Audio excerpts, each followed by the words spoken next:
Friend, आज हम बात करेंगे विलियन के प्रकार, टाइप्स ऑफ सॉल्यूशन। अब विलियन अपन ने पढ़ा था पहले।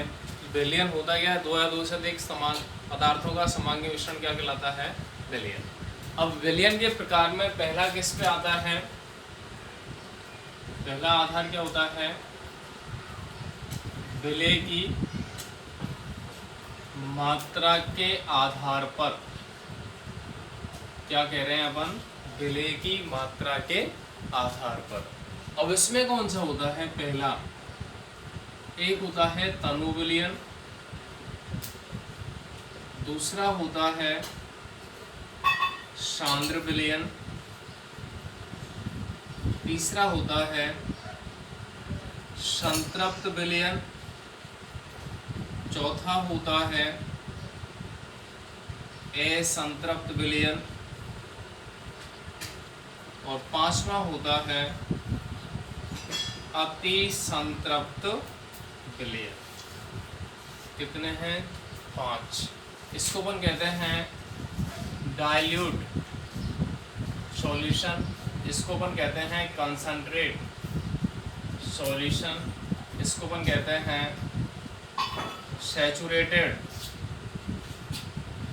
सॉल्यूशन, इसको अपन कहते हैं अनसैचुरेटेड सॉल्यूशन और इसको अपन कहते हैं एक्स्ट्रा एक्सेस सैचुरेटेड सॉल्यूशन। 5 हैं। इन सब के बारे में अपन पढ़ेंगे, परिभाषा क्या होती है और एग्जाम्पल क्या होते हैं, किसके अकॉर्डिंग अपन डिफाइन करें। सबसे पहला कौन सा है? तनु विलयन। तनु विलयन होता क्या है कि वह विलयन जिसमें विलेय की कम मात्रा उपस्थित होती है, विलाय की तुलना में विलेय बहुत कम मात्रा में उपस्थित होता है, उस विलयन को अपन क्या कहते हैं? तनु विलयन। ठीक है। इसके बाद दूसरा आता है कि ऐसा विलयन जिसमें दूसरे विलयन की तुलना में विलेय पदार्थ की मात्रा अधिक होती है, उसको अपन क्या कहते हैं? सांद्र विलयन। ऐसा विलयन जिसमें विलेय पदार्थ की मात्रा अन्य विलयन की तुलना में अधिक होती है, उससे अपन क्या कहते हैं? सांद्र विलयन। ठीक है। अब संभवतः अपन ये कहें, इन दोनों के एग्जाम्पल देख लो। माना कि अपन क्या बोल रहे हैं? ग्लूकोज और प्लस क्या मिलाया अपन ने? जल। अब एक में तो ग्लूकोज कितना मिलाया अपन ने? 50 ग्राम प्लस 1 लीटर जल। दूसरे में अपन ने क्या मिलाया है? 250 ग्राम ग्लूकोज और प्लस में 1 लीटर जल। अब देख लो किसमें क्वांटिटी कम है ग्लूकोज की? यहाँ कम है, तो ये विलयन तो कैसा कहलाएगा? तनु विलयन। इसमें क्वांटिटी ज्यादा है, तो ये विलयन कैसा कहलाएगा? सांद्र विलयन। तो दोनों चीज क्लियर हैं। इसके बाद अपन बात करें कि संतृप्त विलयन क्या होता है। संतृप्त विलयन की परिभाषा क्या होती है? देख लें, परिभाषा क्या होती है? वह विलयन जिसमें निश्चित ताप पर विलाय की निश्चित मात्रा में विलेय की अधिकतम मात्रा, क्या कह रहे हैं अपन संतृप्त विलयन के लिए? वह विलयन जिसमें निश्चित ताप पर विलाय की निश्चित मात्रा में विलेय की अधिकतम मात्रा घुली होती है। दोबारा से सुन लें, वह विलयन जिसमें निश्चित ताप पर विलाय की निश्चित मात्रा में विलेय की अधिकतम मात्रा घुली होती है, उससे अपन क्या कहते हैं? संतृप्त विलयन। वो क्या कहलाता है? संतृप्त विलयन। ठीक है। एक दूसरी स्थिति अपन किसके लिए ले रहे हैं? असंतृप्त विलयन के लिए। तो उसके लिए परिभाषा क्या होती है? वह विलयन जिसमें निश्चित ताप पर विलाय की निश्चित मात्रा में विलेय की अधिकतम मात्रा से कम मात्रा घुली होती है, उसको अपन क्या कहते हैं? असंतृप्त विलयन। वह विलयन जिसमें निश्चित ताप पर विलाय की निश्चित मात्रा में विलेय की अधिकतम मात्रा से कम मात्रा घुली होती है, उससे अपन क्या कहते हैं? असंतृप्त विलयन। तो ये कंडीशंस क्लियर हैं, कोई दिक्कत कोई समस्या हो जाएगा। इसके अलावा लास्ट जो अपना है वो कौन सा है, अति संतृप्त विलयन। तो उसके लिए परिभाषा क्या होती है, वह है विलयन जिसमें निश्चित ताप पर विलायक की निश्चित मात्रा में विलय की अधिकतम मात्रा से और मात्रा घुली होती है, उसको अपन क्या कहते हैं, अति संतृप्त विलयन। ठीक है, अब ये कंडीशंस अपनी क्लियर कैसे हैं, शुरुआत अपन कह रहे हैं संतृप्त विलयन के लिए। माना कि ग्लूकोज की क्वांटिटी ले रहे हैं, ये तो अपन ने तनु और सांद्र कह दिया, ग्लूकोज मिला रहे हैं अपन, ग्लूकोज की क्वांटिटी माना कि कितनी है 150 ग्राम, और किस में है 1 लीटर जल में। तो इसका मतलब है कि 1 लीटर जल में माना कि अधिकतम मात्रा कितनी घोल रहे हैं अपन, ग्लूकोज की 150 ग्राम। अगर इससे कम मात्रा घुली हो, माना कि कितनी ग्राम है 90 ग्राम, 1 लीटर H2O। एक स्थिति अपनी आ जाए 160 ग्राम प्लस 1 लीटर H2O। अब तुलना कर रहे हैं अपन इनकी कि अधिकतम मात्रा अगर घुली होती मतलब 150 ग्राम घुल रही है किसमें, 1 लीटर जल में, तो उस विलयन को अपन क्या कहते हैं, संतृप्त। उस अधिकतम मात्रा से कम मात्रा घुली होती है, 90 ग्राम घोल रहे हैं, तो उस विलयन को अपन क्या कहेंगे, असंतृप्त विलयन।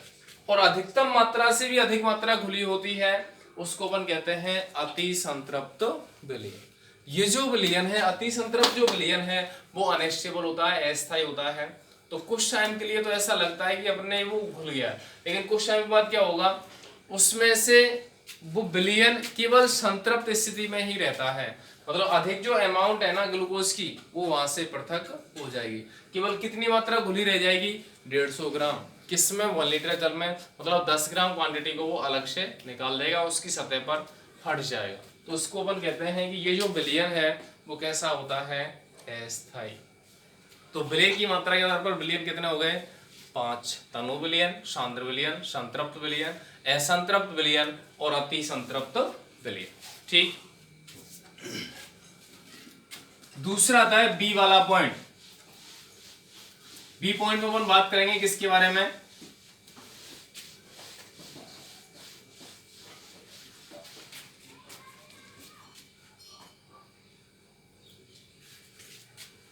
बी, इसमें आएगा विलय तथा विलायक की, विलय तथा विलायक की भौतिक अवस्था के आधार पर,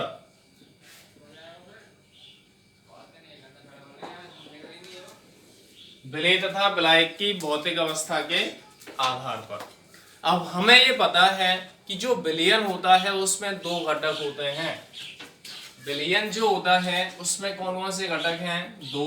कौन कौन से होते हैं, विलय प्लस विलायक। एक ऐसा घटक है जिसको घोला जाता है, एक ऐसा घटक है जिसमें घोला जाता है। तो दोनों घटक हो गए, विलय कम मात्रा में होता है और विलायक अधिक मात्रा में उपस्थित होता है। अब यहां से अपन ये कहते हैं विलय पदार्थ कौन कौन हो सकते हैं, ठोस हो सकता है, द्रव हो सकता है और गैस हो सकता है। उसी के संदर्भ में विलायक भी क्या हो सकता है, ठोस, द्रव या गैस हो सकता है। अब यहां से अपन ये कहें कि विलयनों को अपन सेपरेसी कैसे कर रहे हैं, भौतिक अवस्था के आधार पर विलय पदार्थ ठोस, द्रव, गैस कुछ भी हो सकता है। उसी के संदर्भ में विलायक भी ठोस, द्रव, गैस कुछ भी हो सकता है। अब यहां से अपन कहें कि विलायक की जो स्थिति है, विलायक अगर ठोस है, विलायक यदि गैस है, विलायक यदि द्रव है, तो उसके आधार पर जो विलयन है उसको अपन सेपरेट करते हैं, विभक्त करते हैं, डिवाइड करते हैं। तो यहां से क्या निकल के आता है कि ऐसा विलयन जिसमें विलायक पदार्थ गैस होता है तो गैसीय विलयन कहलाएगा। ऐसा विलयन जिसमें विलायक द्रव होता है द्रव विलयन कहलाएगा। और ऐसा विलयन जिसमें विलायक ठोस होता है तो वह ठोस विलयन कहलाएगा। ठीक है, कोई समस्या, ये तो हो जाएगा। आगे अपन बात करते हैं कि एक तो हो गया गैस विलयन, एक हो गया द्रव विलयन और एक हो गया ठोस विलयन। तीनों की परिभाषा कैसे होती है, वह विलयन जिसमें विलेय पदार्थ, ठोस, द्रव, गैस तथा विलायक गैस होता है तो उसको अपन क्या कहते हैं, गैसीय विलयन। दूसरा अपन लेंगे द्रव विलयन के बारे में। वह विलयन जिसमें विलेय पदार्थ, ठोस, द्रव, गैस तथा विलायक द्रव होता है तो उस विलयन को अपन क्या कहते हैं, द्रव विलयन। और तीसरा होता है ठोस विलयन, कि वह विलयन जिसमें विलेय पदार्थ, ठोस, द्रव, गैस हो सकते हैं तथा विलायक क्या होता है, ठोस, तो उस विलयन को अपन क्या कहते हैं, ठोस विलयन कहते हैं। ठीक है, कोई समस्या? तो इस प्रकार की स्थिति किसके लिए आएगी, विलयनों के लिए। ठीक है, तो ये तो हो गया विलेय और विलायक की स्थिति के अनुसार। ठीक, अब यहां से अपन कहेंगे कि जो विलयन है जो अपन डिवाइड किए हैं, ऐसा हो सकता है कि ठोस विलेय है, विलायक गैस है, द्रव विलेय है, विलायक गैस है, गैस विलेय है, विलायक गैस है। तो उनके संदर्भ में तीनों ही गैसीय विलयन है, तो उनके संदर्भ में उपस्थित जो एग्जाम्पल्स हैं वो क्या हो सकते हैं, उनके बारे में अपन बात करेंगे। तो सबसे पहला अपन बात कर रहे हैं कौन सा विलयन है, गैस विलयन। पहला विलयन कौन सा है, गैसीय विलयन। परिभाषा सुन लें अपन, वह विलयन जिसमें विलेय पदार्थ, ठोस, द्रव, गैस कुछ भी हो सकता है, जबकि विलायक हमेशा क्या होता है, गैस, तो उस विलयन को अपन क्या कहते हैं, गैसीय विलयन। तो यहां से अपन क्या कहें, विलायक, इसमें अपन क्या कह रहे हैं, ठोस, द्रव, गैस, और विलायक क्या लेंगे अपन, गैस। ये हो जाएगा, विलेय पदार्थ तो ठोस, द्रव, गैस हैं, विलायक क्या है, गैस, गैस, गैस, तीनों ही स्थिति उपस्थित हैं। तो ये कंडीशंस अगर उपस्थित होती हैं तो उनके अकॉर्डिंग अपन क्या बात करेंगे कि जो विलयन है वो कौन से होते हैं, गैसीय विलयन। अवस्था जो होती हैं उसके अकॉर्डिंग अपने के या उनके अपन क्या करते हैं, उदाहरण देखते हैं। उदाहरण अगर देखते हैं तो यहाँ से अपन क्या कहते हैं, ठोस अगर गैस है तो यहाँ पे जो एग्जाम्पल आते हैं वो किस में आते हैं, ऊर्ध्वपातन के। और ऊर्ध्वपातन के एग्जाम्पल क्या हैं, जैसे कपूर है जो प्लस किस में है, आयोडीन में हो सकता है। कपूर प्लस आयोडीन अगर लेते हैं तो वो किसका एग्जाम्पल होगा, ठोस गैस का। ठोस गैस का एग्जाम्पल क्या होगा, या ऊर्ध्वपातन के जो उदाहरण हैं, जैसे अपन कपूर लेते हैं केवल, तो वो कुछ टाइम के लिए गैस हो सकता है, कुछ टाइम के लिए ठोस हो सकता है, तो उसकी दोनों अवस्था विद्यमान है। तो विलेय के रूप में भी वही कार्य कर सकता है और विलायक के रूप में भी वही कार्य कर सकता है, तो उस स्थिति को अपन क्या कहेंगे, गैसीय विलयन। ठीक है, तो ये होगा। इसके बाद अपन कह रहे हैं द्रव गैस में, यदि द्रव गैस में उपस्थित है तो उसके लिए एग्जाम्पल क्या हो सकता है, जलवाष्प। उदाहरण क्या हो सकता है, जलवाष्प। जलवाष्प में क्या होता है कि जो जल के H2O के जो पार्टिकल्स हैं, H2O प्लस क्या होता है, वायु, एयर। H2O तो क्या है, वहां पे द्रव है या विलेय पदार्थ है, और वायु क्या है, विलायक के रूप में विद्यमान होता है। तो जो जलवाष्प है वो किसका उदाहरण होता है, गैसीय विलयन का। ठीक है, उसके बाद अपन कहते हैं गैस गैस। गैस गैस में अपन क्या कहते हैं, N2 प्लस O2, दोनों गैस है या नहीं है, तो N2 और O2 का जो मिश्रण है वो क्या कहलाएगा, गैसीय विलयन। अब संभवतः अपन ये ध्यान रखें, जो भी अपन उदाहरण देख रहे हैं उनसे मिलने वाला मिश्रण कैसा होना चाहिए, समांगी मिश्रण होना चाहिए। अगर समांगी मिश्रण होगा तो ही वो विलयन कहलाएगा, अगर समांगी नहीं होता है तो उसको अपन विलयन नहीं कहेंगे। वास्तविक विलयन की स्थिति समांगी मिश्रण के लिए प्राप्त होती है। तो ये चीज क्लियर है। गैसीय विलयन में विलेय, ठोस, द्रव, गैस हो सकता है, विलायक हमेशा गैस होगा। ठोस और गैस मतलब विलेय अगर ठोस है, विलायक गैस है, उसके लिए एग्जाम्पल आते हैं ऊर्ध्वपातन के, जैसे कपूर है, आयोडीन है, कपूर प्लस आयोडीन अपन करते हैं तो वहां से कैसा विलयन होगा, गैसीय विलयन। अगर द्रव गैस में घुला हो तो उसके लिए एग्जाम्पल लेंगे जलवाष्प, जैसे जल किस में प्रेजेंट है, वायु में, H2O किस में प्रेजेंट है, वायु में। इसके अलावा गैस को अगर अपन मिक्स करते हैं तो N2 और O2 का मिश्रण बनाए तो वहां से भी गैसीय विलयन की प्राप्ति होती है। तीनों से ही समांगी मिश्रण की प्राप्ति होती है, इस वजह से अपन क्या कहते हैं, ये सभी क्या है, विलयन के उदाहरण, वास्तविक विलयन की स्थिति। दूसरा अपना कौन सा आएगा, दूसरा उदाहरण क्या आएगा उसको अपन देख लें।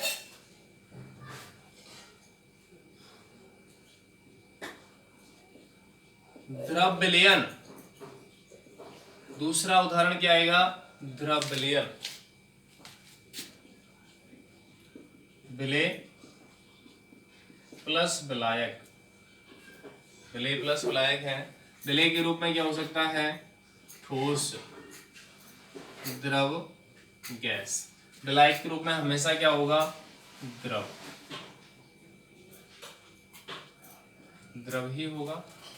मतलब विलेय पदार्थ क्या होता है, केवल ठोस, और विलायक क्या हो सकता है, द्रव द्रव द्रव। अब यहां से अपन कहते हैं जब किसी ठोस को द्रव में घोला जाता है तो समांगी मिश्रण मिलता है तो वो क्या कहलाएगा, वास्तविक विलयन। उदाहरण अपन क्या ले सकते हैं, ग्लूकोज प्लस जल, NaCl प्लस जल। तो ये उदाहरण किसके होते हैं, जिसमें विलेय पदार्थ क्या है, ठोस, ग्लूकोज ठोस होता है और जल क्या होता है, द्रवावस्था में, जो क्या है, विलायक। ठीक है। इसके अलावा द्रव और द्रव को अपन मिला दें, इसके लिए उदाहरण क्या लें अपन, एल्कोहल प्लस जल, एल्कोहल प्लस जल को मिलाएंगे तो दोनों ही द्रवावस्था है तो उसको भी अपन क्या कहेंगे, द्रव विलयन। इसके अलावा यदि गैस को द्रव में मिलाते हैं तो वहां भी समांगी मिश्रण मिलना चाहिए, उसके लिए उदाहरण क्या होता है, सोडा वाटर। सोडा वाटर में क्या होता है, CO2 को मिक्स किया जाता है किसमें, जल में।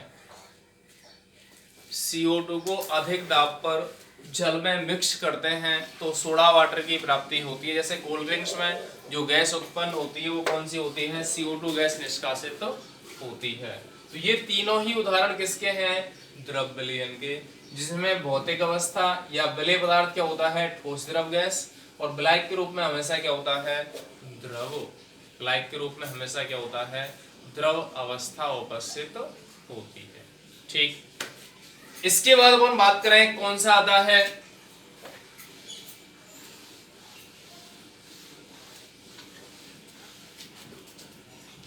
तीसरा आता है कौन सा, ठोस विलयन। तीसरा कौन सा आता है, ठोस विलयन। अब ठोस विलयन के लिए अपन क्या कहेंगे, विलेय क्या है प्लस विलायक क्या है। विलेय पदार्थ क्या होगा, ठोस, द्रव, गैस, और विलायक क्या होगा, यहां पे विलायक हमेशा क्या होगा, ठोस। उदाहरण अपन क्या लें, जब ठोस और ठोस को मिक्स करते हैं तो समांगी मिश्रण जो बनता है उसमें ठोस ही आना चाहिए, तो स्थिति कौन सी होती है, मिश्र धातु। मिश्र धातु के जो उदाहरण हैं वो किस में आएंगे, ठोस ठोस विलयन में। जैसे कॉपर प्लस जिंक, जिससे क्या बनता है, पीतल, तो किसका उदाहरण है, ठोस विलयन। ठीक है।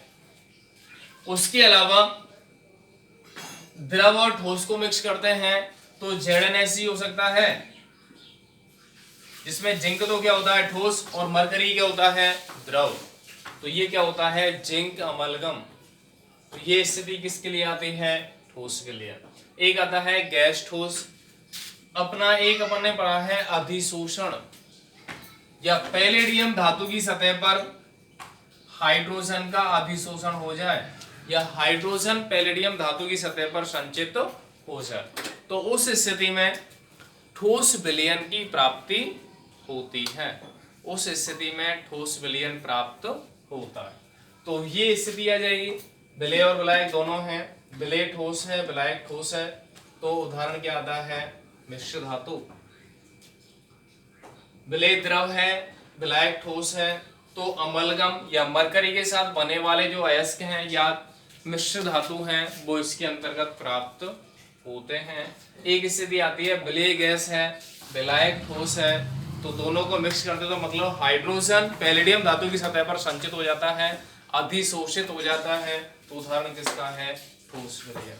तो अपन ने कितने पढ़े हैं, ठोस द्रव गैस, 3 विलयन पढ़े हैं। तीनों में विलायक की स्थिति के अनुसार इनको सेपरेट किया जाता है। विलायक गैस है तो गैसीय विलयन, विलायक द्रव है तो द्रव विलयन, और विलायक ठोस है तो ठोस विलयन। सभी के अपन को उदाहरण ज्ञात होने चाहिए। ठीक है, तो आज की लेक्चर में इतना ही। धन्यवाद।